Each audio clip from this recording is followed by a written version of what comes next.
There's a new Stan Lee documentary coming out, chronicling the elder abuse the legendary Marvel Comics writer faced in his later years.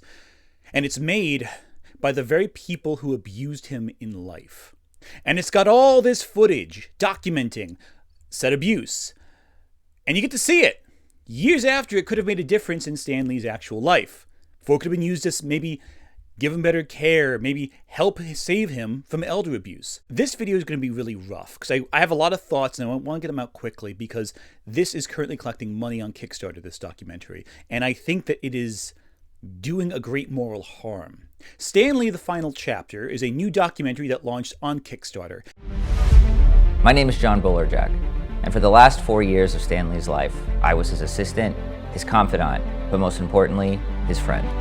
Stan Lee, the Final Chapter chronicles the already well-documented case of elder abuse Stan Lee faced in his final years, filmed by Lee's then assistant, John Bolerjack, who filmed the abuse firsthand and held off putting it out there. Didn't put it online, didn't hand it to the press, didn't give it to anyone else. He just held on to it for a rainy day, I presume. I want to read the description to the documentary's Kickstarter real fast, because I don't want to misquote anyone. A roller coaster of drama and duplicity, Stan Lee, the Final Chapter is a story of how comic book legend Stan Lee, co-creator of the Fantastic Four, the Avengers, X-Men, Spider-Man, Hulk, Black Panther, landed in the middle of a scandal as wild as any superhero saga. The events are chronicled by filmmaker John Bolerjack, who became an assistant to Stan and a fixture of his inner circle. John gained unprecedented access and filmed everything he saw. What he uncovered was a thriving market, where Stan's signatures and memorabilia were converted into huge piles of cash, and rival hucksters double-crossed each other to control Stan's fortune. After years of collecting this footage, he's ready to share this shocking and true, heartbreaking story with the world. There's a few omissions from this discussion that I think are important to discuss. I'll bring it up later. But to do that, he needs your help to get over the finish line. We hope you'll be a part of the journey to honor Stan's legacy. Ah yes, Stan's legacy. Not support him in life, not help him out from this abuse, but the legacy. Note that manipulative language there. John saw a lot. He couldn't stop it from happening. His hands were tied. Yet when you look at a few clips that comicbook.com released for the documentary to promote it, you see Bolerjack making light of Stan Lee's clear discomfort at various events. Now, are you ready to give a riveting speech? You're going to change lives. I thought I was finished with that. What do I have to do now? It's never over. You get your money's worth out of me. Every single penny. Penny, like 5 pennies. I was his assistant, his confidant, but most importantly, his friend. You get your money's worth out of me. Not even checking in on to see if he's okay, just making jokes and kind of poking fun at him a little bit. If Bolerjack was really so helpless to defend Lee, why doesn't he show the man even a modicum of support in these instances? Rather, we just see him joking about it, making light of Stan Lee's pain. And that, to me, strikes me not as a man who's helpless, but a man who's actively participating in the abuse. And the way it's written, Stan Lee's legacy, not, hey, let's raise awareness to help push for laws to prevent elder abuse from happening again, or, hey, this was bad, let's hold these people accountable for their criminal actions. It's just Stan's legacy. Seems incredibly exploitative. Made worse when you look at some of the Kickstarter goals that you get if you add extra money to this documentary. Bolerjack, of course, he had to take time to compile this footage into a documentary. Okay, well, why didn't he do this when he was alive? Why did he wait until 7 years after Stan Lee's passing to make this documentary? Stan Lee passed away in 2018, prior to the release of Avengers Endgame and Captain Marvel. Bolerjack filmed this presumably over the course of years, and he sat on it for more years, not releasing it when something could have been done. And in the process, there were NFTs released under Stan Lee's name with the same language of supporting Stan Lee's language, Excelsior and all that.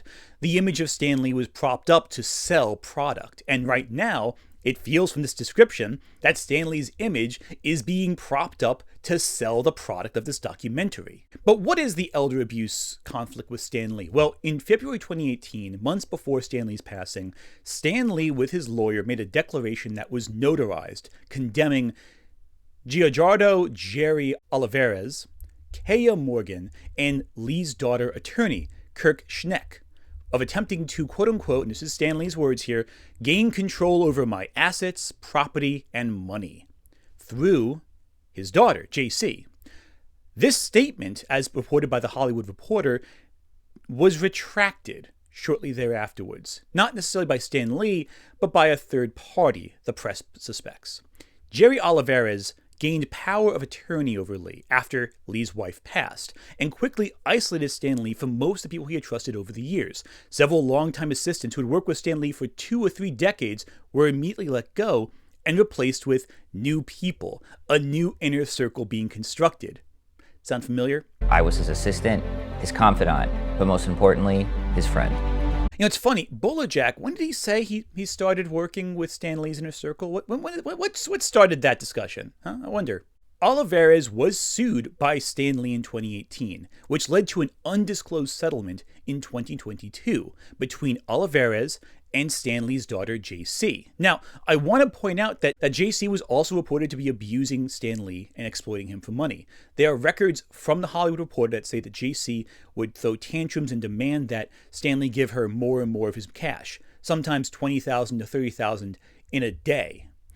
This is still exploitation, but notice how you don't see any evidence of Stan Lee's daughter in the documentary that we're discussing here. Odd, isn't it? I want to read Olivares' attorney's statement at the end of the settlement so you have an idea of where Olivares claims everything went awry. Jerry Olivares and J.C. Lee, Stan Lee and Joanne Lee's only daughter and trustee of the Lee Family Trust, are happy to announce the resolution of their court dispute. The genesis of this dispute was the unfortunate manipulation of Stan Lee and his family, undertaken by certain individuals, not named in the lawsuit, which was intended to unfairly malign Jerry Olivares. These individuals exerted undue influence on the Lee family to accuse Jerry Olivares of harmful acts which he did not do. Seems interesting, huh? I wonder if that ties in with the documentary at all, these bad actors who are unnamed. Now, famously, Kevin Smith made a public plea to save Stan Lee from elder abuse. Now, you would think this documentarian would have maybe given Smith the footage. With these resources, Kevin Smith could just make the documentary himself, on his own cash even. He could have gotten it edited in months, put it out before Stan Lee's passing. Smith was on Stan Lee's side before the lawsuit between Stan Lee and Olivares started. Instead, we get this Kickstarter asking for $300,000 to finish the documentary. We are shown several interviews that are going to be on this documentary with Marvel legends like Mark Waid, Rob Liefeld, several others. But so far, no sign of Kevin Smith, who was very supportive of Stan Lee during his final years. Curious, huh? Nor do you see Todd McFarlane show up, who himself was involved and tried to help draw support for Stan Lee. You would think they would appear in this documentary. Maybe they just haven't been announced yet. I can't say for sure. After all, it's not finished yet. Because we got to get $300,000 to get actors and sets in here? What are they going to do? Have recreations of the accounts of Stan Lee's abuse? But we have the footage. Why do we need recreations? Special effects? That's kind of odd. Legal fees? That's a key little red flag there that need legal fees for a documentary like this. Well, maybe they're afraid of someone suing. Well, why would they sue? That's the question, too. Are they going to sue for negative actions being brought to light, for unflattering footage being presented? Or is it something else? See, my concern is this. This documentary is coming out so much later, after the lawsuit, after all of this, to paint a picture that retells the story, recontextualizes it. What I fear is going to happen, and I have reason to fear this based on even the difference between the trailer and some of the clips that comicbook.com posted, is that we're going to get a very manipulative view of what happened. Why aren't they going to post the raw footage in its entirety online? My best bet is because they want to re-edit it. That's why they want to have interviews and they want to have these recreations. They can chop around the footage and fill in the blanks with recreations that they want to show you. I don't trust the person who was involved in the abuse to tell me the story of Stan Lee's elder abuse. I genuinely don't. And I suspect that it's going to be highly manipulative information. Much like other documentaries like Super Size Me were highly manipulative of the facts when they came out. Overall, I don't like this. But I'm going to address a comment right now. Well, maybe the reason why this footage wasn't released earlier was because of the lawsuit. Well, if they were filming for years, the footage predates the lawsuit. So, and again, the lawsuit was between two people who were accused of abusing Stan Lee. Stan Lee's daughter and Olivares. They were both named in multiple statements made by Stan Lee. Like, we're dealing with two parties who are both accused of elder abuse. I'm not saying allegedly, I want to be careful here. I'm not saying they did elder abuse. I'm saying they're accused of elder abuse. They're both accused, and they're the ones who are dictating the story to us as to what happened. And the guy who has all the footage, he was there for the whole thing and actively partook in it. Maybe it's uncharitable. Maybe this documentary will reveal a lot. Maybe it will be unbiased. But between the exploitation of Stan Lee's imagery, his name, his legacy, in order to promote this thing, the idea that we have all this footage that we could release right now, but they're just choosing not to even now until they get $300,000, all of this strikes me as exploiting the legacy of this man. It's bad enough they exploited him while he was alive. Now they got to exploit him after his passing. And even after nearly a decade following his passing, we still got to exploit it. Why? Because they want to sell the rights for the documentary to its streaming service. Want to put it on Amazon Prime and get revenue from that. Stream it on Pluto TV, get some ad revenue every so often. Upload it to YouTube and get ad revenue on the ads. Where is the end of the profit? Where does it stop? Quite frankly, this documentary and its concept I find deeply disturbing. Its release depends on us donating to it as fans, as enthusiasts. If you value elder abuse, if you value, Stan Lee's memory, if you value the sanctity of elders to live their twilight years in peace and quiet, if you are repulsed by the idea of people exploiting the old for their money, who can't deny them, who can't argue with them, etc., then I urge you to not support this documentary. I urge you to not support this Kickstarter. I myself will not donate to it, and I'm going to be very critical of what it presents. I can be wrong. This documentary might be the most important thing in the world, might be able to make big changes and all that, but it seems like a cynical attempt to exploit a man's money, name, and credibility one last time. And even then, I have doubts it will really be the last time. I thought I was finished with that. What do I have to do now? It's never over.